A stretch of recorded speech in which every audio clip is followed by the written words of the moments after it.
योगी जी, बहुत सारे लोग उत्तर प्रदेश में खौफ में जी रहे हैं। कुछ यूपी छोड़ के चले गए, कुछ ऊपर चले गए।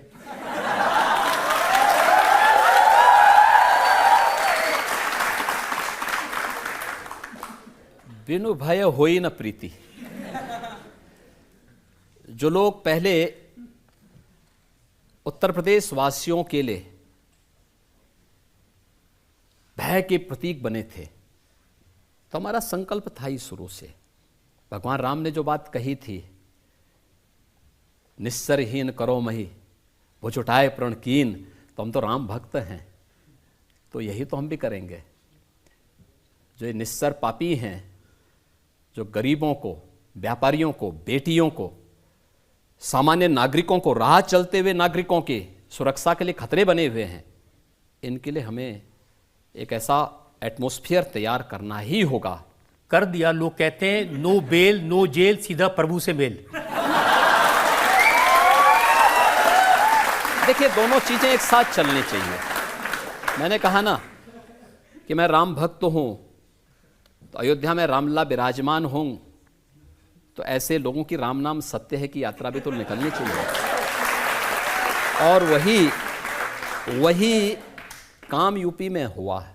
देखिए, सपा और कांग्रेस जिन माफिया और जिन अपराधियों को अपने गले का हार बनाती थी, जो सत्ता के सरप्रस्त थे, जिनके समय में जब उनका काफिला निकलता था तो सारे प्रोटोकॉल स्थगित हो जाते थे और माफिया पहले निकलते थे। आज की क्या स्थिति है? मैंने देखा उसमें से एक माफिया, एक बार जब पुलिस उसको ला रही थी तो उसकी पैंट ही गीली हो गई। पैंट गीली हो गई। एक माफिया रोज चिल्लाता था कि साहब मेरी जान को खतरा है। भाई, हमने कहा तुमसे कितने लोगों को खतरा रहा होगा भाई, ये तो सोचो पहले। देखिए, बहुत जल्दी अब ये लेटेस्ट केस मुख्तार अंसारी का है, जिसके बारे में समाजवादी पार्टी के लोग कह रहे हैं कि उनको जेल में जहर दे के मार दिया। भाई, मरना तो था ही।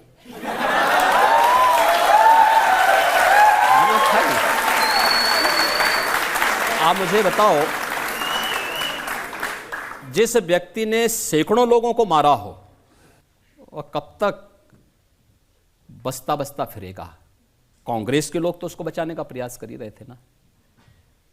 समाजवादी पार्टी के लोग तो उनके आका थे ही, गए थे उनकी मातम पुरसी के लिए। तो इनसे क्या उम्मीद करते हैं? यही तो अंतर है कि परम राम भक्त और उत्तर प्रदेश के पूर्व मुख्यमंत्री सरदेव कल्याण सिंह जी की मृत्यु हुई, समाजवादी पार्टी ने, कांग्रेस ने संवेदना के एक भी शब्द व्यक्त नहीं किए, और एक माफिया के मरने पर उनके घर में जाकर के घड़ियाली आंसू बहा रहे थे ये लोग।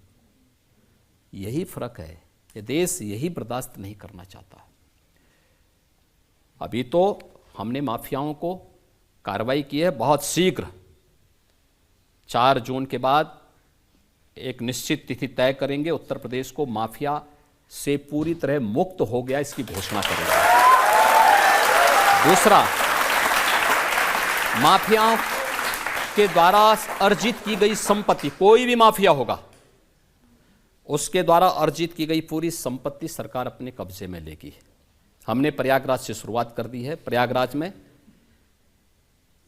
माफिया अतीक अहमद की एक संपत्ति को, जिसने अवैध रूप से कब्जा की थी, हमने वापस ली, और हमारा जो नया यंत्र है जिससे कांग्रेस और सपा बहुत भयभीत है, उस बुलडोजर से सफाई करवाई।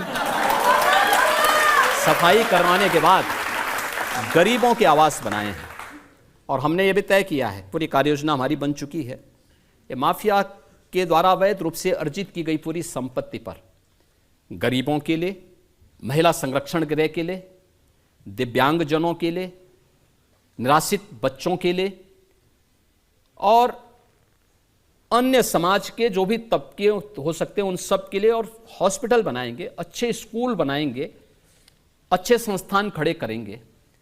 लेकिन माफिया यूपी के अंदर मिट्टी में मिल चुका है, और आगे माफिया को पनपने नहीं देंगे, ये हमारा संकल्प है। और इनके द्वारा अर्जित की गई, पहले चरण में इनकी और दूसरे चरण में इनके गुर्गों की भी जितनी संपत्ति होगी। देखिए, समाजवादी पार्टी के उम्मीदवार हैं जियाउर रहमान, वो बर्क साहब के ग्रैंडसन हैं। उन्होंने कहा हमारे शाहबुद्दीन भाई साहब, अतीक अहमद भाई साहब और मुख्तार अंसारी भाई साहब को इन्होंने ऊपर भेज दिया और कहते हैं कि कसम आप लोगों को कि उनकी कुर्बानी ज़ाया नहीं जानी चाहिए। अब देखिए ऊपर गए हैं कि नीचे गए हैं ये मैं नहीं कह सकता,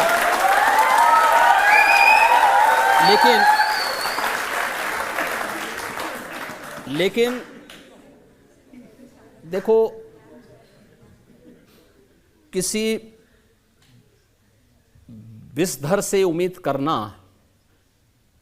कि वह शांति का उपदेश देगा तो ये बेवकूफ़ी होगी। इसका खानदानी उपदेश है, वो अपने खानदानी उपदेश को और अपने खानदानी विरासत को आगे बढ़ा रहे हैं, लेकिन इस बार संभल में भी हिसाब हो जाएगा। सबसे ज़्यादा शिकायत आज़म खान साहब करते हैं। आज़म खान कहते हैं कि उनकी यूनिवर्सिटीज़ पर, उनकी प्रॉपर्टीज़ पर बुलडोज़र चला दिया योगी जी ने, मौका भी नहीं दिया सामान हटाने का। देखिए ये उस महाभारत परिवार के ही काका श्री ये भी हैं। जब द्रौपदी का चीरहरण हो रहा था तो ये भी सब मौन बने हुए थे, बल्कि उसमें लिप्त थे दुर्योधन और दुशासन के साथ में। तो जैसी करनी वैसी भरनी, जैसा किया है वैसा उन्होंने, आज उसका परिणाम भी उनको भुगतना पड़ रहा है।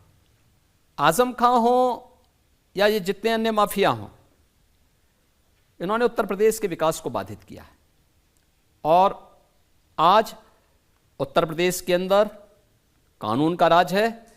इस कानून के राज में सामान्य नागरिक, वह नौजवान हो, महिलाएं हो, किसान हो, व्यापारी हो, उद्यमी हो, इन सब को एक भयमुक्त वातावरण मिला है। ये भयमुक्त वातावरण उत्तर प्रदेश में निवेश भी किया है। उत्तर प्रदेश जैसे राज्य में 40 लाख करोड़ रुपए से अधिक के निवेश के प्रस्ताव आए।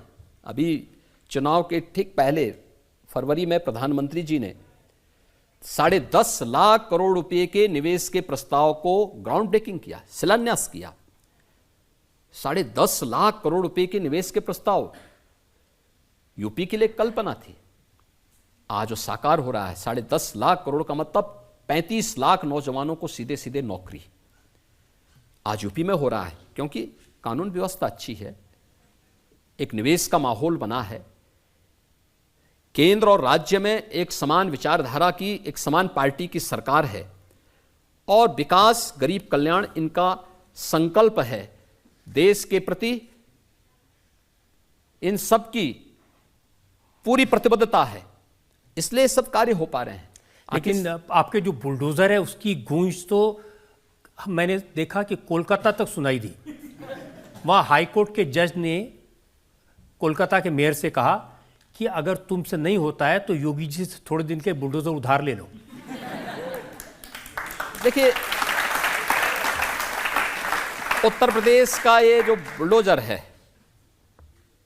यह न्याय नहीं करता। उत्तर प्रदेश के न्यू इंफ्रास्ट्रक्चर का प्रतीक है और ये जो नया इंफ्रास्ट्रक्चर हमारा है, एक्सप्रेसवे का, नए एयरपोर्ट का, नए हाईवे का, इंटर स्टेट कनेक्टिविटी का, ये जो न्यू इंफ्रास्ट्रक्चर है, इसके मार्ग में जो अतिक्रमण होगा तो बुलडोजर से ही हटेगा ना। ये माफिया और इन लोगों के द्वारा जो भी अतिक्रमण किया गया था, उस अतिक्रमण को बहुत शीघ्रता के साथ वो हटाता है और हटाता है तो इनको